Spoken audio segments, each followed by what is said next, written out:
For the headlines, in the local news, Arroyo asked Supreme Court for a 5-day birthday leave from hospital arrest.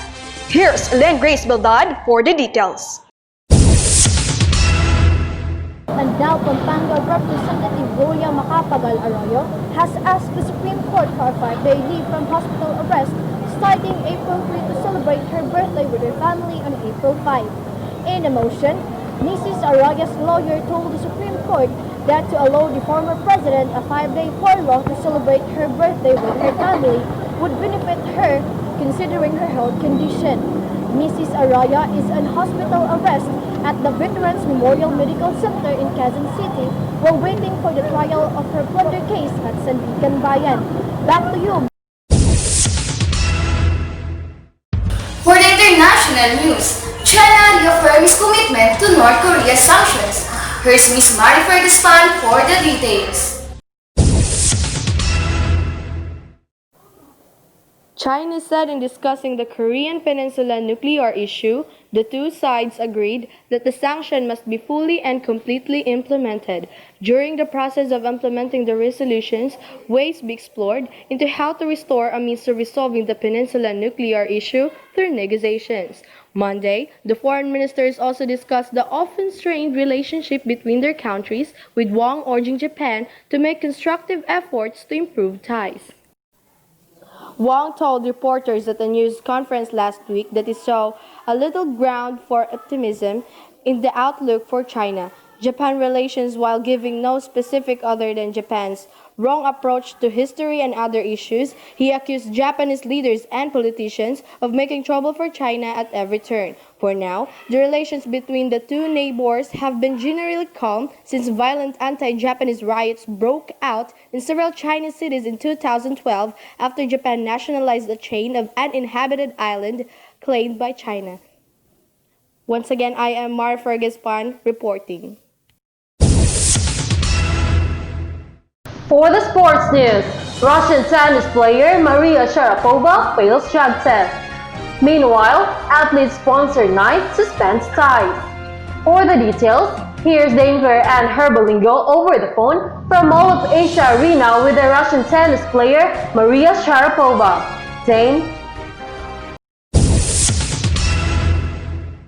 Thank you, Kez. I am here at Mall of Asia Arena to interview the international tennis player Maria Sharapova about the drug test result. Good afternoon, Maria.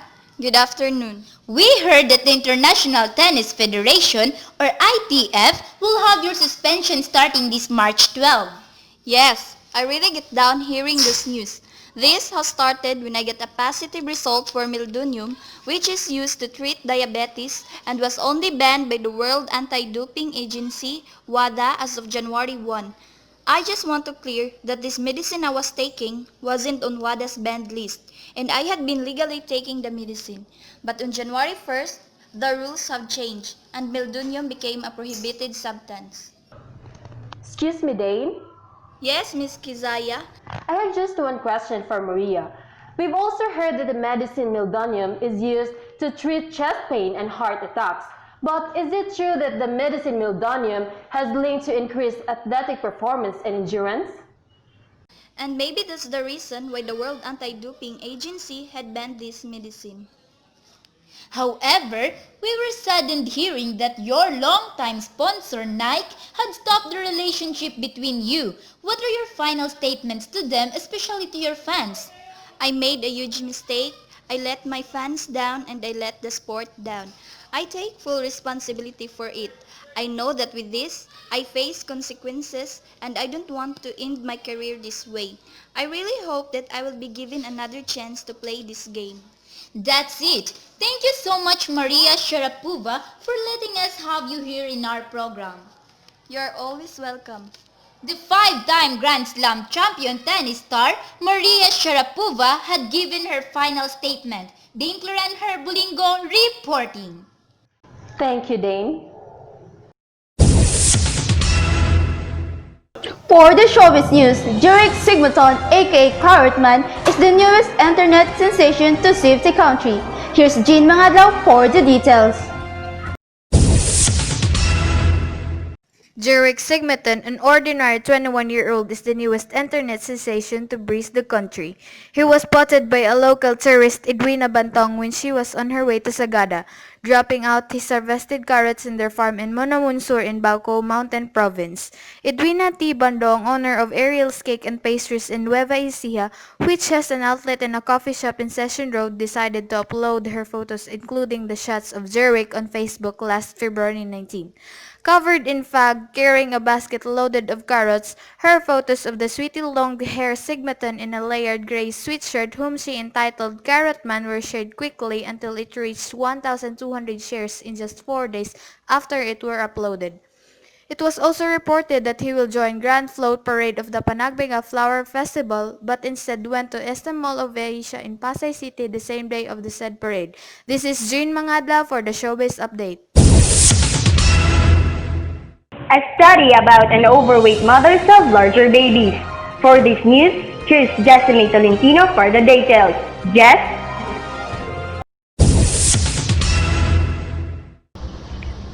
Thank you, Sel. We are now with Dr. Isa Villamor, live at Washington Hospital Healthcare System, Washington, D.C.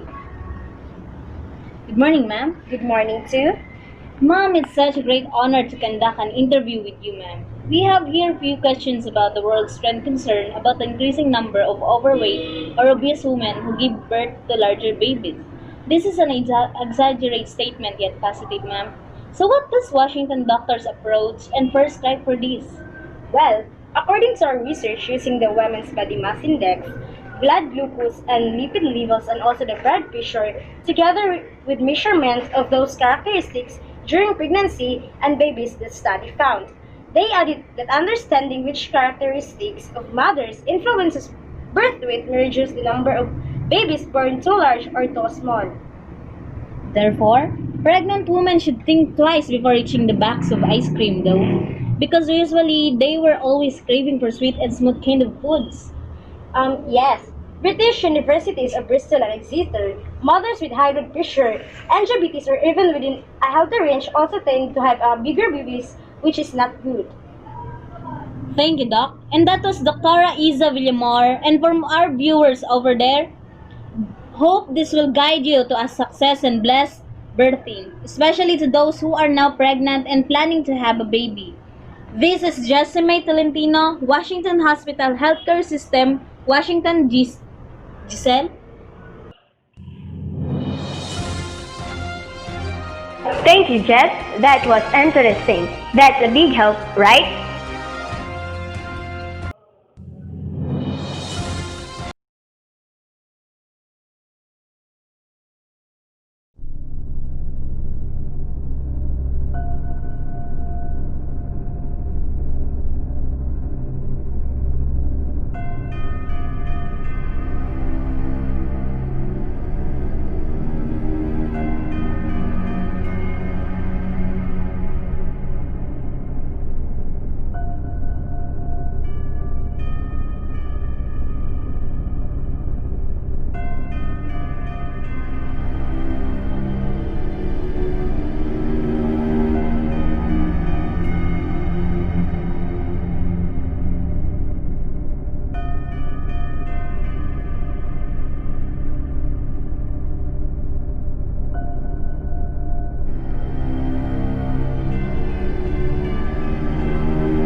Once again, this is Micah Bakitid, Rosie Capusas, Kizang Mayti Handayan. Giselle Lozano, And Maria Jonica Piudo. Always be alert, stand firm in faith, be brave, be in your side. Bringing you the hottest news of all, the